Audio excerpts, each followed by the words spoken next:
What NFL Week 12 and the weeks before that have showed us around the evolving landscape in fantasy football as we head towards those crucial fantasy football playoffs. For anyone playing at the FFPC, for example, this was a crunch week to try and get over the line to get into those playoff scenarios. And we are seeing Shawn before the show had a little bit of a smile on his face. We're seeing on Twitter some of the listeners who have snuck in over the finish line in that final spot. So I know Monday Night Football for a lot of people would have been nerve-wracking, but I know people playing in their dynasty leagues, people playing in, for example, the Scott Fish Bowl and other tournaments like that. Each week now becomes more and more vital to make sure you're in to the dance and then to see if you can get that all the way to win the prize money or to win the bragging rights at the end of the season. So Shawn, this is crunch time. This is why we draft. This is why then you crunch the waiver wires, and another week or two and we'll be thinking about those best ball teams who will have advanced and we'll be hoping to get those to advance. So very, very exciting time of the year, a crunch time, and looking forward to seeing how some of the players of the games we haven't discussed yet, how their kind of rest of season in this crucial part. A lot of people talk about strength of schedule for the playoff part of fantasy football when we're in draft season, who might be getting the dream matchups in, week 13, 14, 15. But the teams have evolved from August and our perception of those to what they are now. So I think we're in for a fun couple of weeks here. And week 12 was one of the more fun weeks in terms of point scoring. So let's hope that continues now all the way through the playoffs here. Yeah, if we could get this dynamic in the fantasy playoffs, I think people would be a lot more fired up about the season as a whole, a lot more fired up about just the fun of watching these games and tracking these games down the stretch. Ben and I had a Stealing Bananas team that we were hoping would get that fourth playoff spot in a 4-team battle for the points in the last week. If you have not won, but 3 or 4 teams you're going against, that can be a lot of fun to track. We got off to a great start on the first wave of games on Sunday, had a little bit of disappointment with Christian McCaffrey, but then get the points that we could really possibly expect from that team. And it comes down to Monday Night Football, where we need the Indianapolis Colts to hold George Pickens in check. And it turns out that what happened is that the Pittsburgh Steelers held George Pickens in check. So we are able to advance probably a little bit more on that, on Stealing Bananas, because we are obviously excited. Colm, it kind of depends. I mean, sometimes you have these teams that are limping toward the finish and they don't really have a realistic shot at the $1 million. Now, first, you're trying to win your league in weeks 13 and 14, but then you're kind of looking on. If you didn't get one of the first 2 spots to advance automatically into the playoffs, then you need to win your league playoffs in order to advance.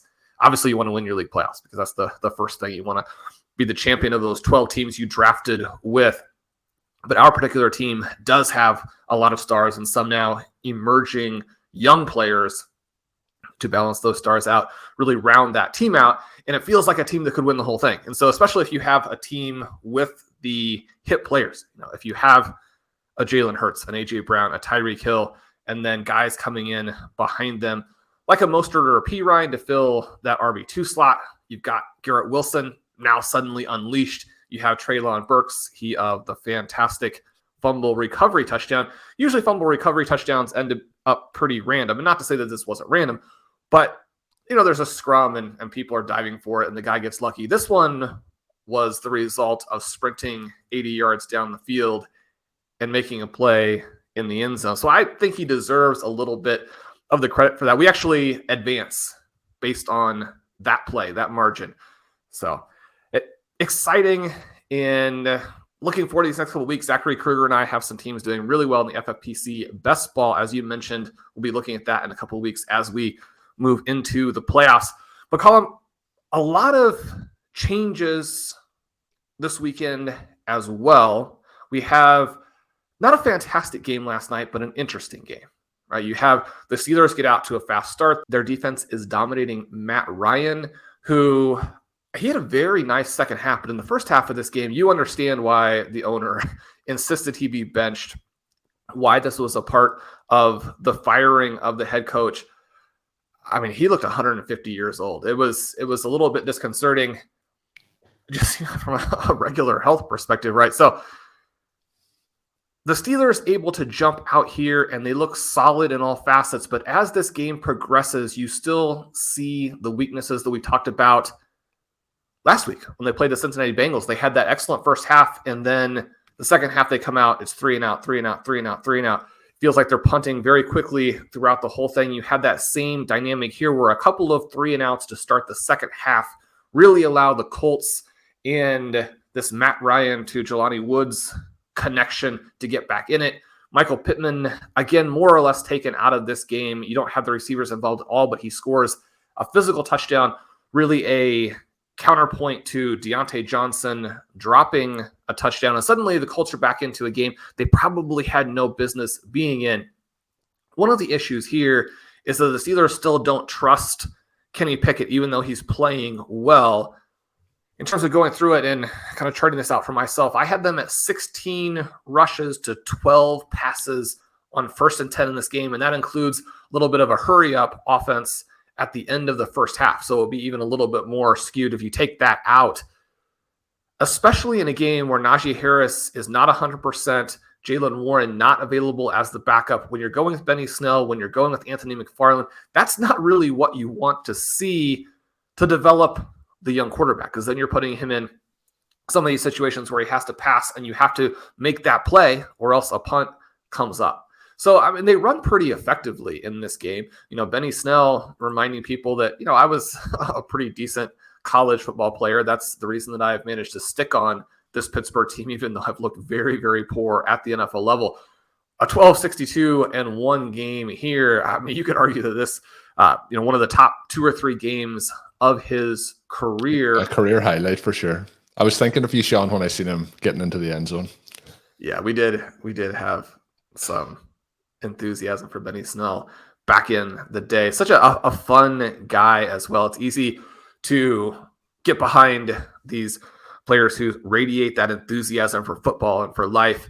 Unfortunately, he just doesn't appear to be athletic enough to be an impact player at the NFL level. Obviously, he tested poorly, all of those types of things.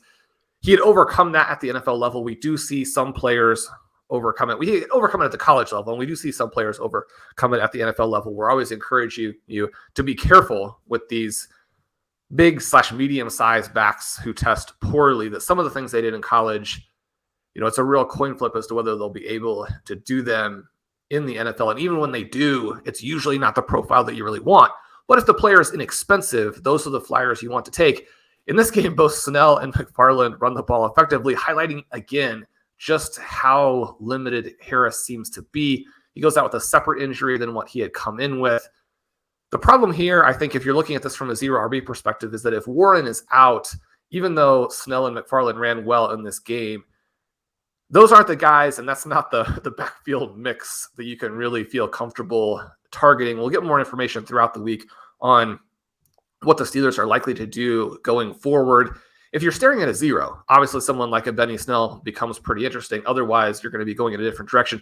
But Colm, the story here was that even though this passing attack was more concentrated on the big 3 in this game, which is something that we had asked for in some previous week's shows, still only 8 targets for Deontay Johnson. He had asked for some more work in the previous week. He comes out, he gets still not the targets that he's used to, but he is the lead guy and he plays poorly. So that's not going to reinforce the idea to target him here. He fails to make some contested catches on the field. He drops a beautifully thrown touchdown. So when you're looking at Kenny Pickett's line, if you add a beautifully thrown ball for a score onto that, it really changes how he looks.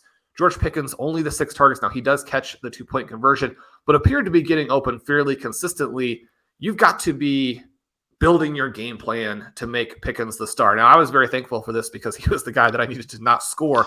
But from an overall perspective, from a realities perspective, from the perspective of having Pickens on a lot of other teams, this is a pretty depressing game. Now, he also drops a sideline throw from Pickett that was absolutely beautiful. Not exactly drops, but fails to make what would have been a very nice play. You could argue that Deontay Johnson's touchdown drop, again, certainly not a no-brainer type of play that's made all the time. You want to see the guys go out and make plays for Pickett, though, when he's playing like this and lead to more passing volume. Really no reason for the Colts to be in this game. But you do like the fact that Matt Ryan rallied in the second half. You have Woods now as a very interesting dynasty target in deeper leagues. Jonathan Taylor comes through and has a nice game there. The Colts, one of the big plays here, a fumble between Matt Ryan and Jonathan Taylor at the goal line probably would have changed. His stats might have changed the game.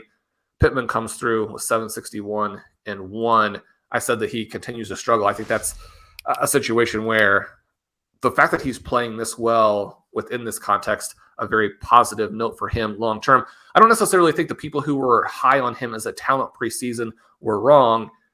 It'll be interesting to see if the context allows him to be the kind of star people want him to be in the medium term. Again, one of these guys who not maybe as young as people are thinking, but still has a ton of time here to be a star, to have that window where you can play him and then trade him in Dynasty if you're looking at it from that perspective.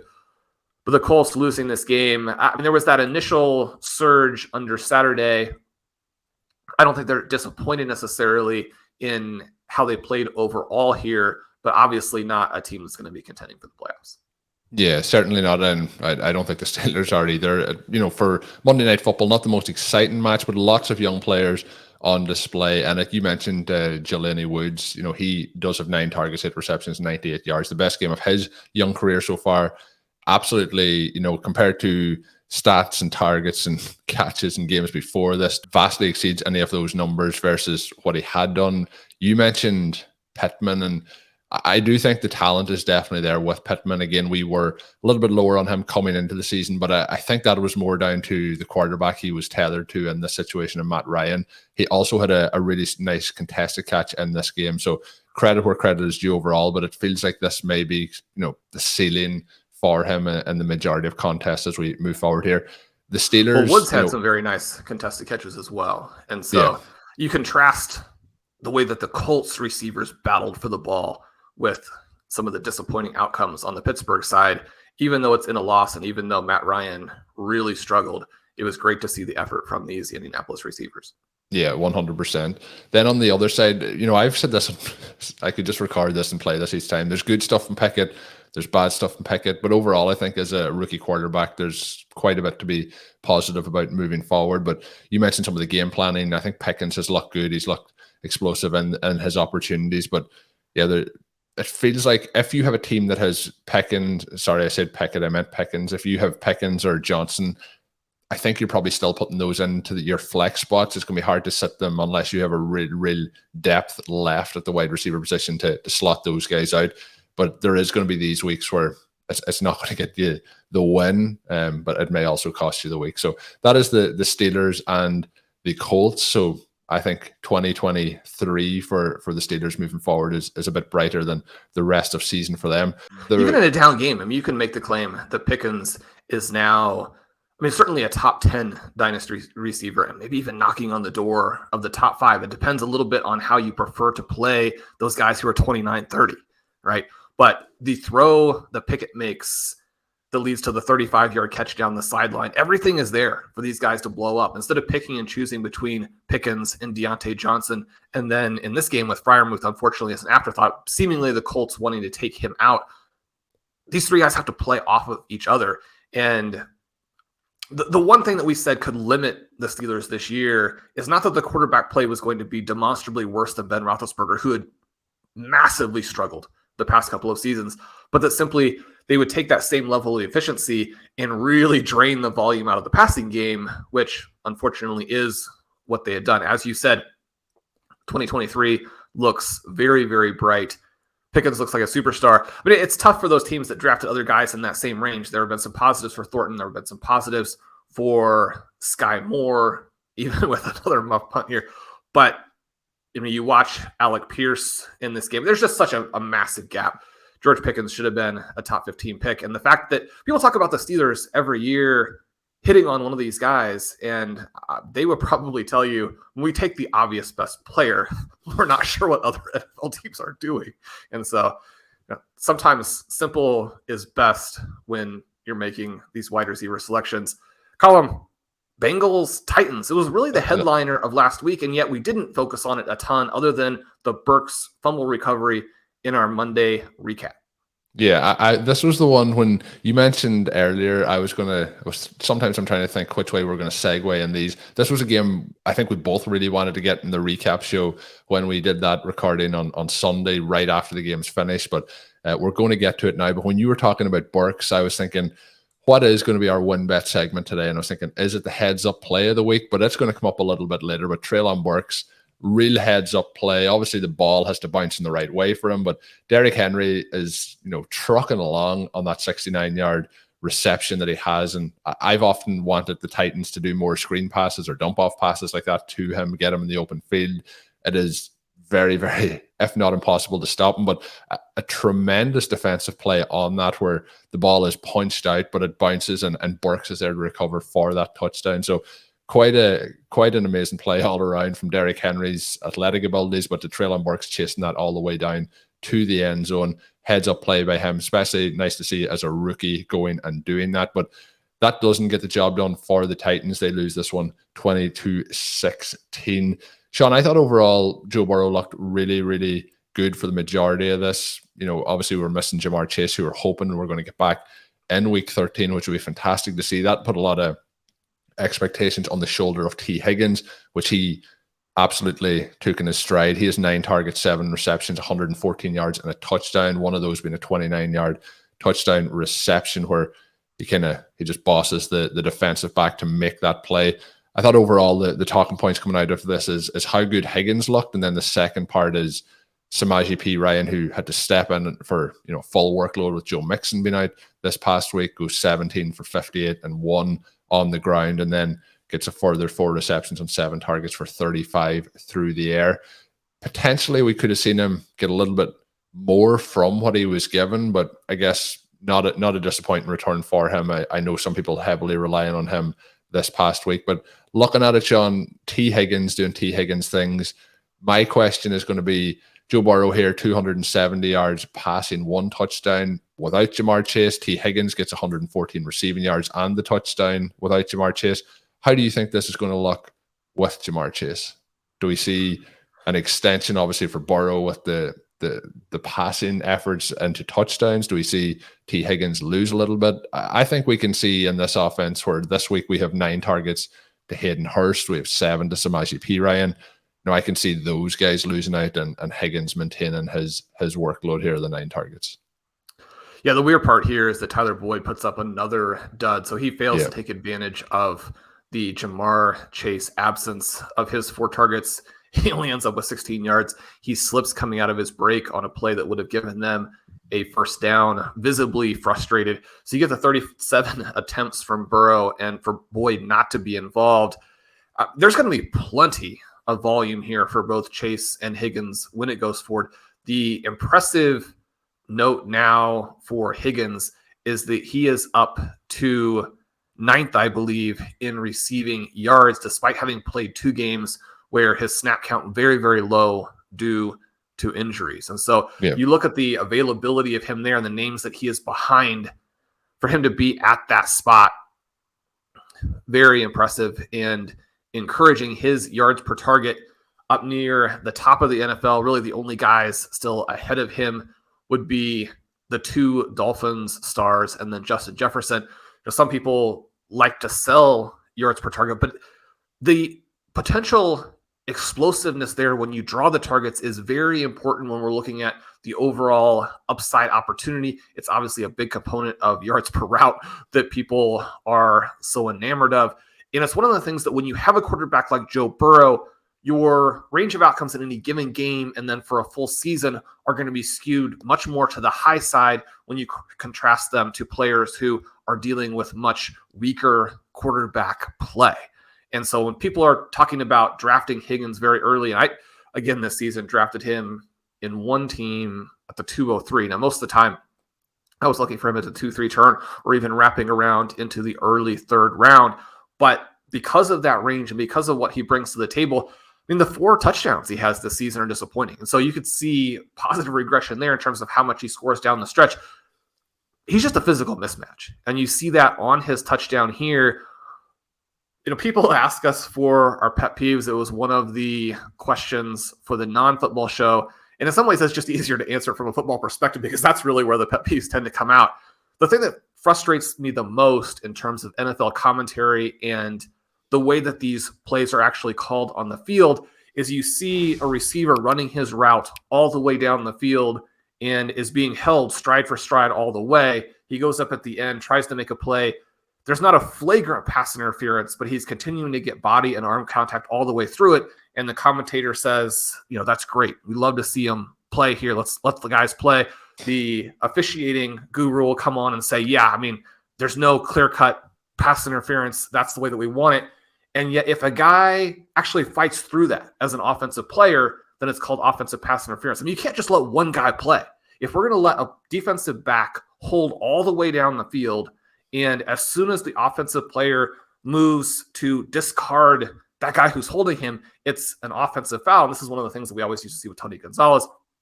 Still something that happens every once in a while with Travis Kelce, but definitely happens to a lot of these big-bodied vertical receivers playing on the outside. They're held and held and held. And then as soon as they make their move, they're called for offensive pass interference. I thought it was a fantastic play by the officials to swallow the whistle on this one where Higgins does a nice job. And you can say, too, that maybe what he did is the perfect play because even though he definitely gives a shove to the defensive back to create separation and make this touchdown catch, he doesn't do the thing that people always talk about where his arm is completely extended. It's like, you got to have great control over your own body to shove in a way where you don't get extension, especially if the guy actually does get pushed off of you, because the absence of that pressure coming back is going to have your arm go out for balance for yourself. It's not even necessarily a part of the push. It's for balance. But because you get that, maybe 1 inch difference in terms of how far his arm actually extends, they don't call a foul. He makes the play after he's been held, scores a touchdown. This is huge for his fantasy day. It's huge for Joe Burrow's fantasy day. It's a huge play in the reality game where even though it was 20-16 and we had some games in the 70s this week, this was a great game. And Ryan Tannehill, he's not going to be the headline. You have, instead of a long touchdown pass to Derrick Henry, you get the fumble at the end and then the Tylon Burks recovery. Burks also has another 50-plus yard reception in this game where he goes up and makes the play. But Tannehill now looks good. He looks like the guy who came in and beat out Marcus Mariota, the guy who resurrected his career in Tennessee, even just with a little bit of receiving firepower. You have Nick Westbrook-Akine making some plays in this one. You have Robert Woods again looking completely washed up, only catching 2 of his 6 targets. But just a little bit of firepower at his disposal. Having the Tylon Burks, Ryan Tannehill looks like not just a viable, but a slightly above average starting quarterback on a team that is good. And so this Bengals-Titans game, obviously it's a rematch of an important playoff game from last season. It could be a game that foreshadows an important playoff game in 2022. And continuing the theme, Shawn, of what that means for the rest of the season, I think, it's something we talked about with drafts, and obviously doesn't affect season long at that point of the regular draft period, but obviously for best ball drafts and for people trying to stash players moving forward here, I do think Tannehill is safe as the quarterback here rest of season for the Titans moving forward. It's going to be interesting. We will touch on Atlanta later to see if we think maybe a quarterback change could potentially happen there before the end of the season. But the other part, Shawn, I wanted to talk about, and I teased it earlier, what was going to be the WinBet segment for today's show, and it is going to be the WinBet drive of the week. I did tease this on the recap show, but hats off have to go here to Trevor Lawrence. But you can sign up today to receive a special sports offer at WinBet. Bet $100, win $100. Download the WinBet app now or visit wynnbet.com to start winning today. But Shawn, this game, quite spectacular in terms of how it finishes up. It finishes 28-27 to the Jacksonville Jaguars. Tough loss for the Baltimore Ravens on the road here, a game that they controlled throughout, but they had to settle for field goals on a number of occasions, and that's really what came back and costed them in this one. They do get a 2-point conversion in their final drive to put them up 7. They're probably thinking at that time, we're going to at least tie this game, go to overtime. Jacksonville have to go down the field. They have 4th down on that drive. They're having to push the ball through the air, and Trevor Lawrence does just that over and over again as he leads them to a touchdown that goes the way of Marvin Jones. One that I thought that obviously we talk about some of these decisions. It didn't get overturned. They said his shin came down in bounds. I didn't know if he had control of the football, but don't let that take away from the spectacular nature of this final drive by Trevor Lawrence. He is the star of the week, in my opinion. I've mentioned a number of times in the early weeks of the season, it looked like things were really turning around for him. The last couple of weeks, it hasn't been as hot, but this game he goes for 321 yards, just 8 incompletions in the game, 3 touchdown passes. Looks, I thought, fantastic. I thought this was the drive, not just of the week, but the drive of his career so far and how he looked in that. Obviously, the disappointing news from the Jacksonville side in this one would have been that Travis Etienne went out injured, did not come back in. They have said that he was cleared, but we'll see more as the injury report goes on through the rest of the week. A lot of the running back work here going to Jermichael Hasty in the backfield. But the other player I wanted to highlight, Shawn, who we're looking rest of season, is Zay Jones, who has had a kind of a, I guess, career resurgence, or a career possibly even breakout. Obviously, he gets drafted in 2017 in the second round by Buffalo. Never really hits the heights maybe that they would have hoped there, but this season so far he is having a strong year, but the last couple of weeks have been very good. He has 14 targets here, 11 receptions, 145 yards, so a key component to the success of the Jaguars this week. But I just thought Trevor Lawrence looked fantastic. Lamar Jackson had some struggles in this. The Ravens have had their struggles in general. Obviously missing some of their key pass catchers has not helped. But where I want to move to from that point, Shawn, is your Kansas City Chiefs. They are now 9-2, and they're obviously in competition with the Ravens, who are at 7-4. They've really fallen back. I think at this point it's between the Chiefs and the Ravens for the AFC #1 seed. They get a really understrength Los Angeles Rams, who have no Matthew Stafford. Reports that he may not play again for the rest of the season. Overall, I don't know if you would say it's like a college strength side that was fielded by the Rams, but they have Bryce Perkins at QB. Not much happening there, not much happening from any perspective. So we bounce over to the side where it was happening. And like I mentioned, with the Jaguars, they are not with the Jaguars, with the Ravens, they had some trouble punching it into the end zone at certain points of this game. They get 26 points on the board. Mahomes, again, another game, just standard over 300 yards for Patrick Mahomes. I had seen during the Packers game that Aaron Rodgers, up until that game, had gone 15 straight games under 300 yards, which was a career long. Obviously, that was extended on Sunday Night Football, but Mahomes continuously putting up those yardage numbers. Incredible stuff from him. Going to get your thoughts, Shawn. What was the key takeaways here? You've mentioned twice on this show and the last show, Sky Moore fumbled a punt.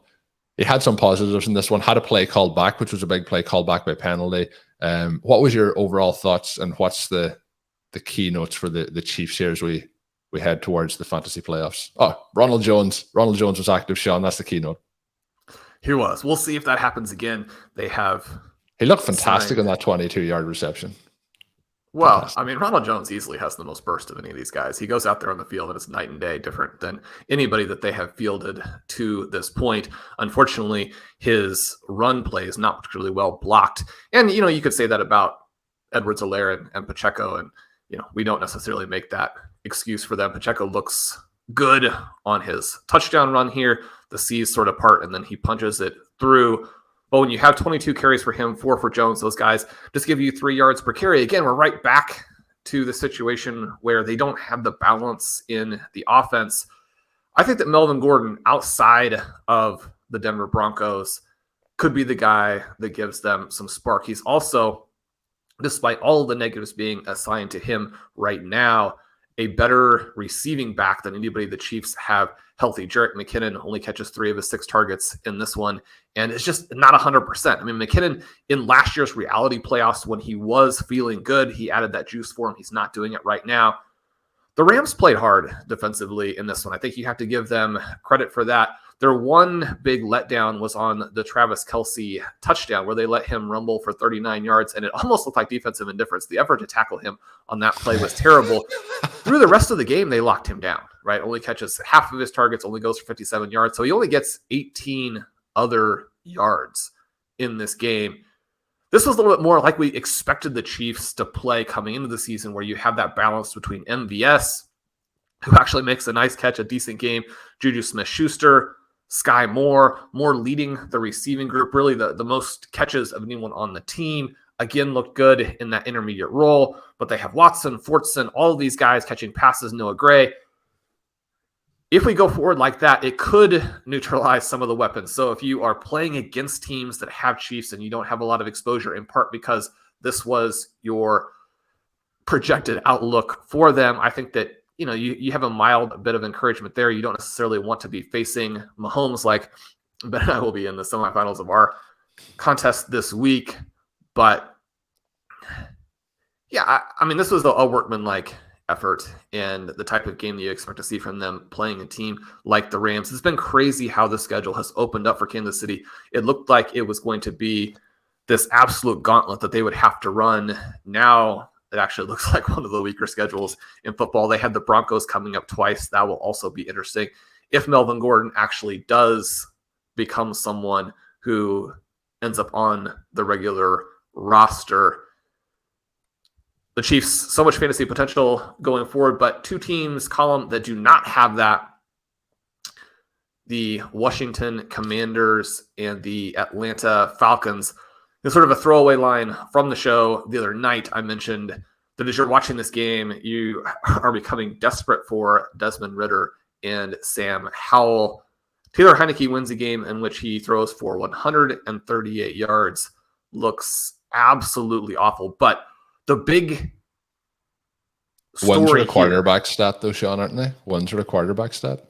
Well, when I do Stealing Bananas, I'll joke with Ben that Taylor Heineke is saving the day for the Commanders. Get him going a little bit on that one.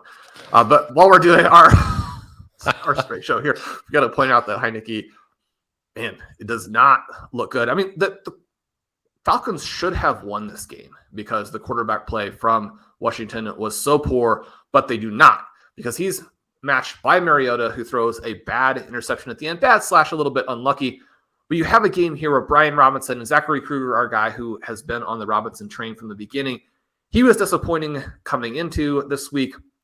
I had mentioned him in the Zero RB playbook last week as one of 7 running backs who had managed to be below 2.5 yards after contact and below 1.5 yards before contact.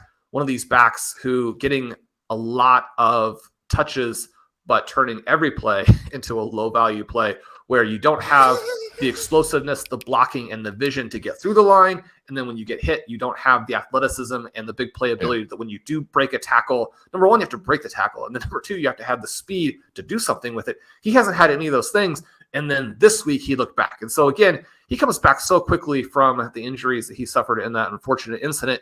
And we don't know how much of his very pedestrian performance has been related to that. We don't know how much of it is related to this poor Commanders offense. We don't know how much is related to the fact that he's a rookie, right? He's an old rookie. He's a rookie. He played for 1 billion years at Alabama, but he is a rookie. And we do see some of these guys get more comfortable with what their role is going forward. He had 2 plays in this game, Colm, that were incredible. People will obviously note the receiving touchdown. And if he's able to take some receiving value, then his fantasy upside in the playoffs could explode. I mean, it's just a dump off, right? But the fact that he bulldozes the first defensive back and then he bulldozes. He that takes guy him from the 5-yard line. Yeah. There was one other in this. It was a rush attempt, but he gets absolutely stonewalled as he's trying to run. Takes like half a step back and just continues to move forward. Moves on for another 4 yards. He's a unit. He breaks the second tackle at the goal line. That player should have had him down as well. He gets out on the edge once and makes a long run where, like, I mean, that guy looks athletic. And one of the problems with all of these Alabama running backs, and one of the issues with Brian Robinson, is that he plays behind all of these guys. Like, how good can someone be who played behind Najee Harris, who is not good at all? All of those guys created plays at Alabama behind NFL offensive lines. And then they go to the NFL, and the opposing team has NFL players. These guys didn't test well coming out of college. They're more the committee back type, even though they're thrust into that starter role. Someone like Josh Jacobs even taken in the first round. Now, because you're taken in the first round, you have a chance to play and go through a hot stretch like Josh Jacobs had. And I don't want to say it's just a hot stretch. It's very possible that he is now fully emerged as a full-blown star one of the best players in the NFL. Colm, we're going to do a show on that later in the week, how his game stacks up to the historically great games. But there are plenty of reasons for concern about all these Alabama backs. We've watched how repeatedly they underperform what people expect them to do. I think this was a key performance from Robinson from that perspective. He looked great. And then you go to the other side, Tyler Algier again looks athletic, but the way that they're using the running backs in Atlanta, they have no value. The way they're using the receivers. This was a game where you're thinking to yourself, okay, well, Drake London has flashed what they saw when they made him a top 10 pick, but he's been worthless for fantasy because the Falcons don't pass the ball. And when they do, even though he scored no fantasy points, it does still tend to be to Kyle Pitts. And then when Pitts is out, maybe we'll see something now. What we saw was that Zaccheaus gets twice as many targets. He has the big play toward the end of the game to kind of save his day. Marcus Mariota, again, only completes 15 passes. I don't want to say the Drake London dream is dead, but it's in serious hibernation until we get some kind of sign that Arthur Smith will want to win football games or will drop a game plan that is designed to win football games. I mean, you can say that the Falcons are trying to stay in the playoff race here because the Buccaneers also lost. They are staying in the playoff race, but with the schedule that they've had and the opportunities they've had to win some of these additional games, a mildly competent NFL coach would have the Atlanta Falcons 3 games clear in the division. I mean, is this a situation where you might get a coaching change in season to launch the Falcons and Drake London into the reality playoffs? I don't think based on how the season is going, I think the best we can hope for Shawn is a quarterback change. They are unbelievably tied with the Tampa Bay Buccaneers for first place, but obviously the Buccaneers have one less game played. So just, all teams in that division now have a losing record. We have the Panthers and the Saints at 4-8. We have the Falcons and the Buccaneers with 5 wins, Falcons with 7 losses, Bucs with 6 losses. So I'm rooting hardcore for the Carolina Panthers here. Yeah, that'll be the fun story, and even with their carousel of quarterbacks that they've put out this season. But this was not. If DJ Moore keeps his helmet on, the Panthers maybe are the favorite in this division. Yeah, obviously they wouldn't be the favorite, but they'd be right there. Everybody would be tied in the win column, and frankly, the win column is all that matters. When you're as bad as these teams are, where are they going to get extra wins from? Well, where they're going to get extra wins as they play each other.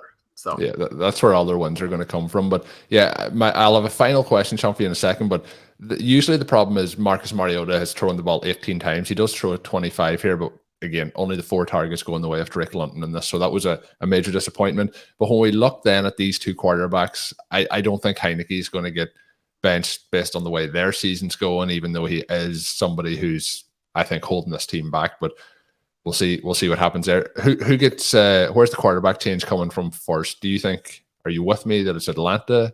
Do you think it might be Washington? And I think the favorite is still, because of who's coaching these teams, that we don't get any quarterback changes in 2022. The Falcons have to only be a game or so away. I don't really think that this is necessarily on Mariota. We're kind of joking about his play here. He carries 6 times for 49 yards, and those are big plays. His ability to work through what he's being asked to do and run the offense that he's being asked to run has actually been, reasonably impressive. We talk about quarterback wins for the Commanders and obviously do that sarcastically. I mean, for Atlanta and Arthur Smith, is it quarterback close losses? I mean, what are the goals that the Atlanta Falcons have in these particular games? It seems like close losses are probably, if you're delivering close losses and you're Marcus Mariota, then you're accomplishing Arthur Smith's objectives. No, I mean, I really want to see Mariota succeed at the NFL level. This is one of the reasons why I'm so disappointed with the offense. I mean, there are bigger reasons we're disappointed with it, but Mariota, again, one of the guys who seems like a great person, a good leader. He has that dual threat ability that's been so important in 2022. He doesn't make a lot of mistakes. The tip pass at the end that's intercepted, when they're going in for the win, I mean, they had this game won. That part, again, is going to be a little bit unlucky. Most quarterbacks of the clear starter variety probably don't make that play, but we've watched, someone like an Aaron Rodgers throw the ball and get tipped repeatedly in key situations this season. It happens to all of these guys. he's doing what he's supposed to do. I don't think that they believe that Ridder can do that, to run a very conservative offense and not make mistakes, convert third downs, run when you're asked to run, complete passes in an offense where Zacchaeus is essentially your wide receiver one. That will be a tough ask for a rookie QB who was not considered to be a great prospect by most evaluators. Colm, we felt like he's a guy who probably could play and would be interesting from a fantasy perspective if he did, but certainly not a prospect at the level of a Sam Howell. And so when you're pushing for change in Atlanta, I mean, even though these guys are kind of interesting because of who the coach is and because of the overall talent level on the team. I mean, in fairness to Arthur Smith, I mean, he's not dealing with a loaded roster top to bottom. Any quarterback who is not a flat-out star is going to go in and have some trials and tribulations on this team. Yeah, and I think the other part is one of the problems is they are still in contention for the division. The other part is that they couldn't have expected to be in contention with the Buccaneers to win this division at the start of the season. And, I think whether that is going for it with Mariota or changing quarterback and go for it, I think that the Falcons have to really go all out to try and see if they can. They're not going to overcome the Buccaneers by playing the pedestrian where they have so far this season. But Shawn, one game to finish up. You teased as well the Josh Jacobs show. That'll be coming out later in the week. But the final game is the Miami Dolphins, Houston Texans. Texans have nothing at the moment, so we'll not really talk about them very much. And the Dolphins were 30-0 up at the half and pretty much sat down the guys to finish things off here. It did get interesting when the Texans did mount a little bit of a comeback, but Waddle and Hill finished with 85 yards, Waddle with the 5 receptions, Hill with the 6 receptions. So even though they didn't play the whole game, those numbers will still sustain you through this week. Hopefully it was enough of, I know there'll definitely be some people listening who needed another 1 to 2 points from those guys and obviously didn't get it because they're sat down. But the Dolphins look really good here, Shawn. Jeff Wilson left for a little bit, looks to be okay moving forward. I guess there's probably nothing more to say on that game. I think the Dolphins look really good. Their players look really good for the playoffs. And that's about that. Is that what we're saying about this game? Yeah, and this one was tough. I had to make a couple of difficult decisions with Burrow versus Tua this week and went with Burrow despite the fact that you're concerned that the Titans will be able to limit them as they did. But the threat of Miami not playing their guys in the second half, it did end up working out that way and neutralizing Tua's performance, even though he does get to the 36 passes. And so from that perspective, if they had just gotten a couple more in the end zone here, if you get in the end zone with Waddle or Hill, then their days are okay. I mean, they get 19 targets. And so you're not going to, between the two of them combined, so you're not going to get too much more than that. The frustrating part, that's very positive for moving forward as well, because, if they're getting that in basically 2.5 quarters, it's very positive. Yeah, I mean, it's not impossible, as crazy as it sounds, that they would be the overall wide receiver 1 and wide receiver 2 rest of season. Justin Jefferson, Devontae Adams, Stephon Diggs going to have a say in that. On the Houston side, another disappointing game where, because of what the team is bringing to the table, Dameon Pierce, who flashed, I don't want to say signs of greatness, but flashes a very solid NFL runner. He's limited to just 8 yards on the 5 carries here. Dare gets in the end zone. If you're playing Pierce, because you almost have to, unless you have a lot of really good options, not just at the running back position, but also with the flex, to get this kind of game, that's going to be pretty disappointing. He does add on the 3 receptions, but you're not getting anything from Brandon Cooks. You're not getting anything from Nico Collins. Those guys do combine for 14 targets, but Kyle Allen was not the solution in this first game. And in fairness, nobody thought that he was going to. Houston's rebuild not progressing well because as they've churned their roster, they're not landing any of these young elite talents that you can build from. And so both from a reality and a fantasy perspective, that part does stay pretty tricky. Yeah, the rebuild that feels like it needs to be restarted. But that is going to do it for today's show. Once again, brought to you by Blue Wire and WinBet. You can check out all of Shawn's work up on rotoviz.com, including some of the stuff we will talk about later this week with our Josh Jacobs show. Shawn looking through some of the historical performances and how Jacobs' performance in week 12 matches up to that, with other stuff obviously included in there as well. But that is going to do it for this episode. My name is Colm Kelly. You can follow me on Twitter at Overtime Ireland, and you can check out, as I mentioned there, all of Shawn's work up on rotoviz.com.